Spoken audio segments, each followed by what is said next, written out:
วะรัตันนังโอสตังอุตตมังวัลลังปะเลลังอุปัสสะมะนังธรรมเตเชนะโสตินานัสสันตุปัตตวาสัพเพพญาบุปัสสะเมนตุเต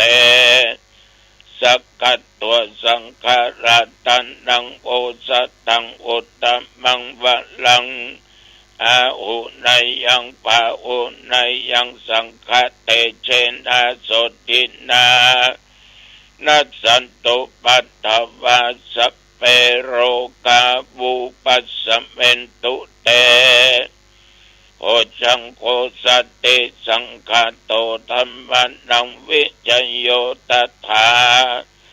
วิริยัมปิติปัสสติโพชังคาสัตเตเตสัพพทักษินามุนีนาสัมมาตักกตาภวิตาภาอุลิกตาสังวัตตันติอภิญญายานิพพานายาจะโพธิยาเอเตนะสัจจวัชเชนะโสติเตโอตุสัพพทาเอกัสสมิงสัมมาเยนะโตมุขันลานัญจกัสสปังคิลาเนตุกิเตติสวาปุชังเคสัตตะเทสัญเยเตจะตังอภินันติตวาโรกามุจิงตุตังคะเนเอเตนะสัจจวัชเชนะโสติเตโอตุสัพพทาเอกทาธรรมราชาเปเคลันเยนะปิปิริโตจุนดาเตเรนะตัญเยวาภานาเปตวานาสัทธรังสัมโมติตวาจะอาภัทธาตัมมะพุทธสิทานะโสเอเตนะสัจจวัชเชนะโสติเตโอตุสัพพทาปะอินาเตจะอาภัทธาตินันนัมปิมะเยสินังมัคคะอัตตกิเลสวาปัตตานุปติธัมมะตังเอเตนะสัจจวัชเชนะโสติเตโอตุสัพพทาอัตถิอุณอัสสวิจโยธัมโมโลเกอนุตตโรสัพพสัตตะอิตัตถยาตังตวังกันอายิเทวะเตปริวัชเชละจะตันเตอมนุเสอิปะวะเกพยัคเขนะเกวิเสปุเตอากัลมะละเนนะวาสัพพปัสสมะมะรณามุตโตตะเปตวะกะละมะริตังตัสสิวะอนุภาเวนะโอตุเทโวสุขิสัทธาสุตตสิลังสัมมาทายะธัมมังสุจริตังจะเรตัสสิวะอนุภาเวนะโอตุเทโวสุขิสัทธาลิขิตังจินติตังบูชังทารานังวัจนังครุงปะเลสังเทสนังสุตวาตัสสะอายุปวัตตติติภวตุสัพพมังคลังรักขันตุสัพพเทวตาสัพพพุทธานุภาเวนะสัทธาโสติภวันตุเตภวตุสัพพมังคลังรักขันตุสัพพเทวตาสัพพธัมมานุภาเวนะสัทธาโสติภวันตุเตภวตุสัพพมังคลังรักขันตุสัพพเทวตาสัพพสังฆานุภาเวนะสัทธาโสติภวันตุเต นักขัตตยักขโพตันดังปะปักขังอนิวารณาปริตตัสสานุภาเวนะอันตัวเทสังอุปัฏฐเว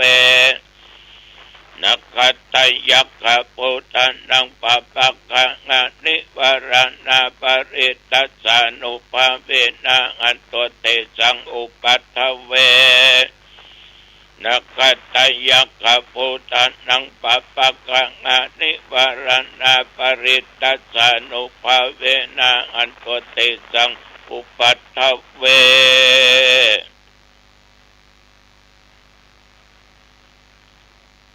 โดยบทพุทธานุภาพธรรมานุภาพสังฆานุภาพบทสาธยายมนต์โพชฌังคะปริตยันตุนสักกตัวอัตถิปุณสสวิจัยโยนักขัตตยักษ์เป็นมนต์อันศักดิ์สิทธิ์เหล่านี้จงมากำจัดโรคาเปียธิโรคภัยไข้เจ็บหมอยุกหมอยากินยาบ่หายที่เกิดมีในสรีระร่างกายทั้งภายนอกภายในของข้าพเจ้าก็ดีของญาติของโยมหญิงไปทั้งหลายทุกผู้ทุกคนขอพุทธานุภาพธรรมานุภาพสังฆานุภาพมนต์คาถาต่างๆจงกำจัดยังโรคภัยไข้เจ็บอันเกิดในสรีระร่างกายทั้งนอกทั้งในจงอันตรธานสูญหายขอมีสุขภาพกายใจอันเข้มแข็งแข็งแรงแม่นตนข้าพเจ้าและญาติโยมยิ่งใจเดินทางไปเหนือใต้ตกออกไกลใกล้ขอแคล้วคลาดจากภัยพิบัติต่างๆแบบว่าโจรภัยอัคคีภัยอุทกภัยวาตภัยอุปัฏฐิภัยตลอดจนโลกาภัยอย่าได้มากำมากายอย่าได้เกิดมีแก่ข้าพเจ้าไปก็มีโชคมาก็มีชัยชนะมีสติและปัญญาประตั้งตัวตนอยู่ในความประมาทแม้นว่าญาติโยมทำการค้าการขายจงได้กำไรมากๆเยอะๆที่มาค้าคล่องเจริญด้วยสติและปัญญาหน้าที่ยิ่งขึ้นไปอายุวันโนสุขังพลังกรมอุตุได้ประกาศบอกแล้วว่าภาคเหนือจะเจอฝนเจอลมเจอลูกเห็บ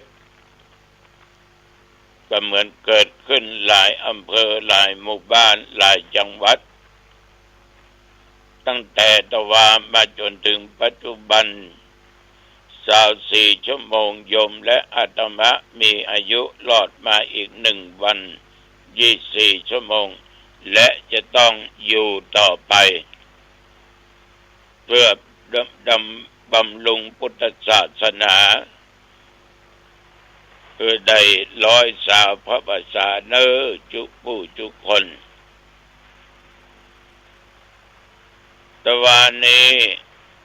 ในเขตรัฐหนองตองและใกล้เคียงมีฝนตกตอนเมื่อเช้าหนักพอสมควรแต่ลมไม่แรงฟ้าร้องฟ้าแม่มีกินก็ง่ายแล้วตะวาก็อยู่วัดฉันเพลก็อยู่วัดตอนค่ำตอนมืดก็นอนพักผ่อนอยู่วัดจนถึงปัจจุบันประเดี๋ยวนี้วันนี้ญาติโยมเวลา 20 นาฬิกา 8 โมงเมื่อคืนปะกันที่วัดเท้าคำวังเนอปะกันณที่วัดเท้าคำวังตุลุงจะไปเทศงานข่าวดำที่หันที่วัดเท้าคำวังเวลา 20 นาฬิกา แม่อุ้ยดีเจริญตุยวันที่16อาตมะจะไปเนอเจริญพุทธมนต์สืบวราชตาแม่อุ้ยผู้มีอายุมั่นยืนยาวผู้ใจบุญใจศีลใจธรรมกินของงายแล้ว9:30นแม่อุ้ยนอปะกันเนอญาติโยมบ้านตำหนักศรัทธาสาธุชนญาติโยมท่านผู้ฟังทั้งหลาย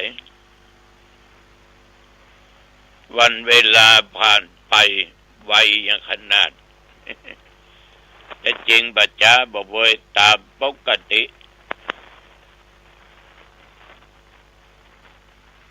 ชีวิตของเราอยู่มาทุกวันนี้เกิดมาเราก็มีที่พึ่งที่เองฉะนั้นท่านทั้งหลายทุกคนนั้นควรจะมีความกตัญญูกตเวทิตาความกตัญญูนี่เป็นพื้นใจของคนดีทั้งหลายบอกว่ายิงบอกว่าจ่ายลูกเต้ากตัญญูกตเวทิตาต่อพ่อต่อแม่ผู้ให้กำเนิดผู้เกิดผู้เลี้ยงมาลูกศิษย์ลูกหากตัญญูต่อครูอาจารย์ตลอดพระอุปัชฌายะผู้ถ่ายทอดศิลปะวิชาความรู้แก่เราชาวพุทธทั้งหลายกตัญญูต่อพระพุทธพระธรรมพระสงฆ์โดยเป็นผู้รักษาศีลกินทานฟังเทศน์เจริญเมตตาภาวนาปฏิบัติอยู่ตามศีลปฏิบัติตามธรรมพระสงฆ์นิกรพวกเราทั้งหลายต้องมีความกตัญญูกตเวทิตาต่อสถาบันพระมหากษัตริย์รักชาติเต่าชีวิต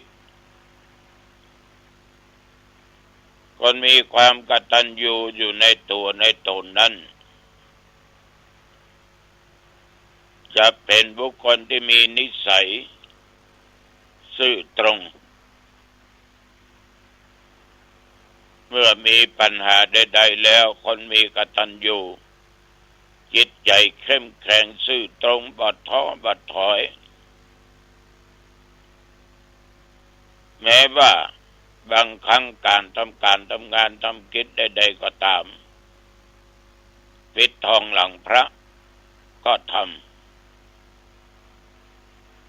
คำว่าปิดทองหลังพระเนี่ยญาติโยมอาตมาว่าได้บุญนักพระพุทธรูปจะสมบูรณ์แบบได้ถ้าปิดทองมาปิดที่ข้างซ้ายข้างขวาปิดแต่ตั้งหน้าตั้งหลังบ่ปิดมันก็ผสมบุญพอตั้งหลังเป็นข้าปูนพอตั้งหน้าตั้งข้างเป็นแผ่นทองเหลืองอารามฉะนั้นท่านทั้งหลายคนที่มีความกตัญญูกตเวทิตานั้นจะบ่ท้อแท้เมื่อเจอปัญหาต่างๆสามารถจะฝ่าฟันอุปสรรคเหล่านั้นไปได้อย่าบ่ทำความชั่วใดๆทั้งสิ้นเมื่อบ่ทำความชั่วก็ยังบ่ให้เกิดผลคนที่มีความฉลาดย่อมจะสำคัญความชั่วว่าเป็นสิ่งบดี นอกจากคนโง่คนเขลาคนไร้ปัญญาคนหลงผิดอันผิดเป็นชอบย่อมจะสำคัญความชั่วความชั่วนั้นญาติโยมบางครั้งเหมือนน้ำผึ้งอะเนาะน้ำผึ้งมันหวานความชั่วใดที่เกิดจากความโลภความโกรธความหลง ก็จากตัวตัณหามันก็นึกว่ามันหวานเหมือนน้ำผึ้งดังนั้นคนเราจึงทำความชั่วกันชั่วนักชั่วน้อยก็ได้ชื่อว่าผิดศีลผิดธรรมผิดกฎหมายบ้านเมืองถ้าความชั่วเกิดขึ้นความชั่วนั้นย่อมมีผลย่อมจะได้รับความทุกข์เพราะเป็นผลในการกระทำความชั่วในทางกายทางวาจาทางด้านจิตใจญาติโยมท่านผู้ฟังสัตว์ทั้งหลายเพราะว่าสัตว์มนุษย์สัตว์เดรัจฉานไม่ว่าโยมและอาตมภาพพึงละความชั่วทำความดีเพราะบ่ว่าเฮาบ่ว่าเขาก็จะต้องตายชีวิตของคนเฮาเนี่ยญาติโยมมีความตายเป็นที่สุดแต่ว่ากินเขาตอนแล้วนั่งอู้ยม2 คนก้ายแต่ตุลุงแต่ตึมเข้ามาเกิดลงบักให้มาเกิดก็ต้องกำจัดเชื้อที่จะทำให้มาเกิดไม่ยังเป็นเชื้อตุลุงก็ยังเมล็ดผักกาดมันมีพืชผลการเกษตรอย่างบางอย่างมีเมล็ดบางอย่างก็เอามาจำเอาก็แล้วเอามาปลูกถ้าเอาไปอยากมาเกิดต้องกำจัดเชื้อของมันคือตัวกิเลสความโลภความโกรธความหลงตัณหาราคะเหล่านี้ตราบใดมีเชื้ออยู่ต้องเกิดถ้าเชื้ออันบดีเหล่านี้เป็นตัวกิเลสหมดมันไม่ต้องมาเกิดต้องดับปรินิพพานไปเบื่อนะลุงเบื่อแต่ถึงวันนี้ ทุกใบทุกบอดอยากจะพ้นทุกข์ก็ทำความดี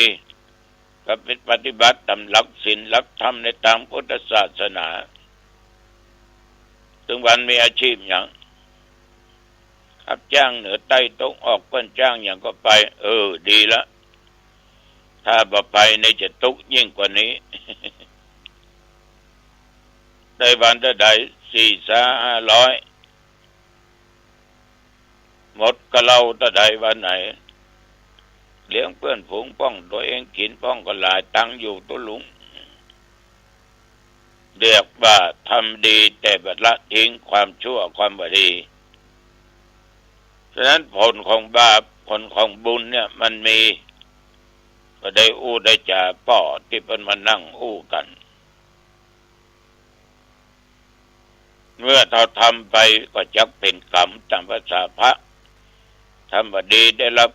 ผลกรรมบดีทำดีได้รับผลกรรมที่ดีมีความสุขในชีวิตเนี่ยญาติโยมสาธุชนบางครั้งเพิ่นมีปัญหาข้องใจเพิ่นถามสนทนาเอาก็ได้ความรู้เพิ่นก็ได้ความรู้แต่ถ้าหูบ่ได้บ่นำประพฤติปฏิบัติก็ไร้ค่าทุกข์ก็ทุกข์อยู่อย่างนะเพราะว่าสนทนาแล้วโอ้แล้วฟังแล้วแต่บ่นำปฏิบัติยังทำชั่วต่อไปก็ทุกข์หนักยิ่งขึ้นไปถ้าทำความดีก็มีความสุขยิ่งขึ้นไปเอาละวันนี้อ่านว่าเป็นเวลาเป่าสมควรอย่าลืมคืนนี้ที่วัดเท้าคำวังเนอปะกัน8 โมงเมื่อคืนอายุวันโนสุขังปะหลังพบกันใหม่โอกาสหน้าเจริญพรสวัสดีครับท่านผู้ฟังที่เคารพสาระธรรมแบ่งปันความคิดดีๆวันนี้ก็นำจากท่านประเสริฐอยู่เจริญดี อดีตรองอธิบดีผู้จากท่านประเสริฐอยู่เจริญดีอดีตรองอธิบดีผู้พิพากษาภาค5และอดีตรองอธิบดีผู้พิพากษาภาค7ท่านเป็นศิษย์ของหลวงปู่